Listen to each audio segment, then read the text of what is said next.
Hello up there! I didn't see you! Welcome to Skya. Why don't you come on down here and I'll show you around. A lot of people may be unfamiliar with the land of Skya. Even though Kirby Air Riders released in the opening year of the Switch, it did not sell as many copies as you might think. You might be a Switch 2 owner, and you might think that this land means nothing. But I don't think a lot of people are giving Skya the chance that it needs. And not just Skya, but Kirby Air Riders as a whole.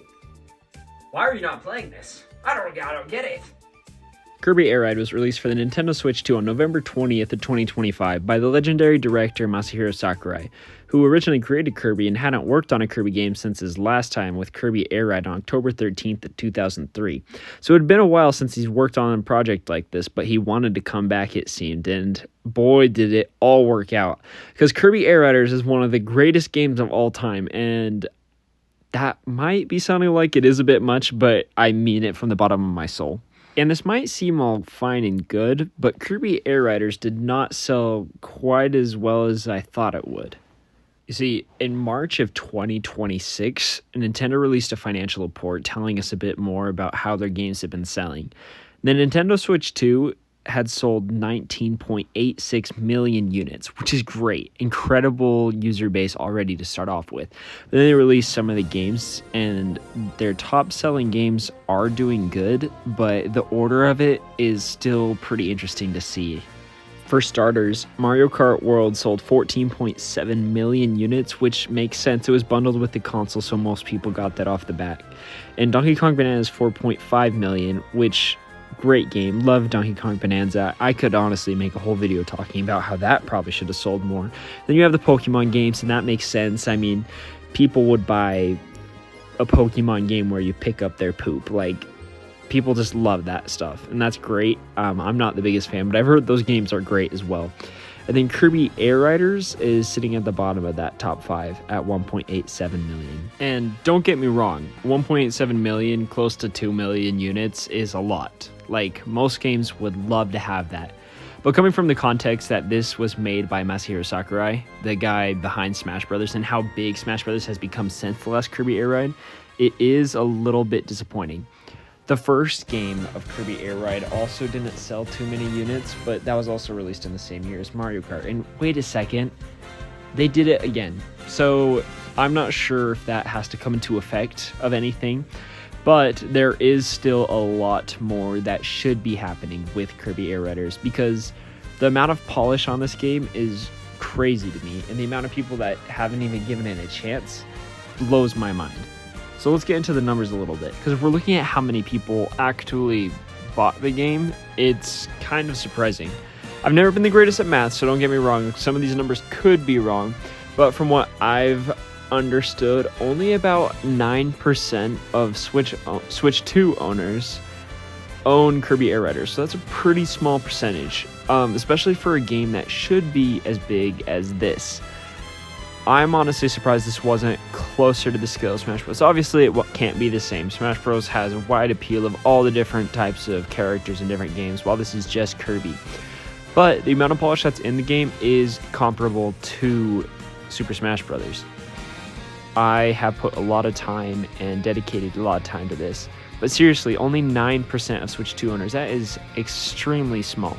I believe something that really impacted the sales of Kirby Air Riders is Mario Kart World, a new Mario Kart game released in the same year as Kirby Air Riders, which is weird because they did do the same thing with Double Dash in the original Kirby Air Ride, and people say that was the main cause of the problem, and that might be the case with this too. Most people are picking up Mario Kart World with their new Nintendo Switch 2, and why do I need another racing game if I already have a new Mario Kart?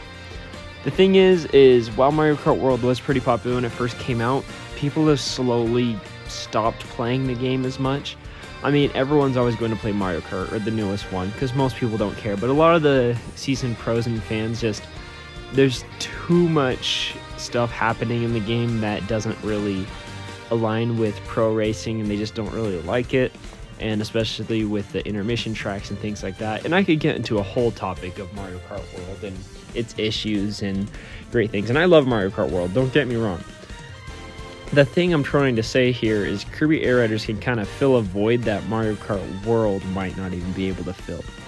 when I'm playing games with my wife, and trust me, she does not really like playing games almost ever, but when she does, she'd much rather play Kirby Air Riders opposed to Mario Kart World, which is crazy. Mario Kart World should be the game that casuals are wanting to play, but yet my wife is able to get behind Kirby Air Riders a lot more. In fact, she even asked if we could play it, which she never asks to play games.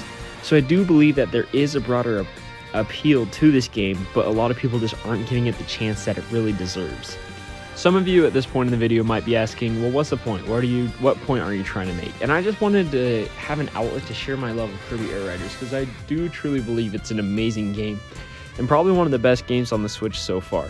I have nearly 100 hours on the game already, and that shocks even me. I'm not really a fan of racing games and stuff, and I'm not even a huge fan of the racing in this game. But City Trial is so much fun, and anyone can get behind it. It's a great party game. I love playing at home with family and friends, and when people get together and they actually understand the game, they love it. And it's great to look at. The visuals are amazing. The music is amazing. There's all these great things about it. The online mode is also great. I love playing ranked City Trial, and I've gotten to the highest rank, and I can almost win every game. So maybe you might be a little bit obsessed, but I do just really like it, and I just want to share this passion and love with other people. I wish other people would have the chance to really see it. Here's a clip from some games that I have played in the past online. So for those of you that don't know how City Trial works, basically you were put in this map full of a bunch of other players, and you're all trying to build up stats to try and build up a machine exactly how you want it. You're always not going to guarantee the type of stats that you're getting, so you just got to go around and collect as much stuff as you can. It's a battle royale situation, so it's similar to Fortnite. So here I'm playing a match where I am just getting tons of stats. I have a legendary machine. There's all these complicated, intricate parts, and if you can see, it moves fast. It is a fast game. You're building up your machine in order to play at a final round where everyone is going head-to-head in a competition. In this case, this is called a dust-up derby, where people are attacking each other, and whoever has the most kills by the end of the match wins. It's always changing, each game is different, and that's what makes it so fun. And let me remind you, this footage is not speed up, this is just how the game plays. I guess in short, all I'm trying to say is, go play Kirby Air Riders. Thank you so much, and let me know if this is interesting or not. Bye.